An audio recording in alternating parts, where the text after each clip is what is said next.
Good question. How important? It's a big question. So let's say that when you are in the state of believing in your blocks, so you're not even aware that they're blocks, you are most likely operating in a lower frequency, because you'll be believing in the stress, the frustration, the anger, the sadness, or whatever that these blocks are creating for you, which in turn is making life more difficult.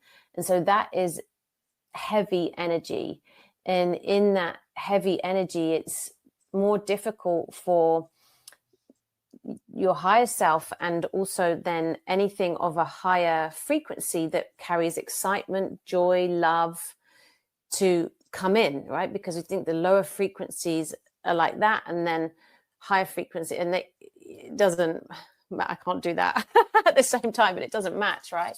So then that's why people say it's all about doing the work, and the work is really about going within, understanding yourself, looking at your stories, your programming, your blocks, your trauma, and changing your perspective, so that if your perspective was like this, it becomes like that, becomes like that, becomes like that, becomes like that, blah, blah, blah, blah, blah, and you've expanded your consciousness. And in that process, then you are able to view yourself and the world entirely differently, which also means you're opening yourself up to receive so much more.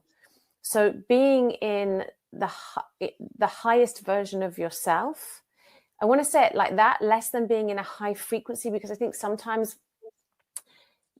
there's so much talk on this that people then might feel fearful, or it's like it's wrong to be in anything that's not joyful. And no, it's all part of the process. You contract and you expand, you contract and you expand. It's okay to feel everything, but what you want is the awareness. And obviously, if you want life to change, you need to change your perspective. And then as you move into that higher perspective of yourself, you're moving into a higher frequency, which then means you're going to be attracting more of those opportunities, experiences, situations, and people into your life.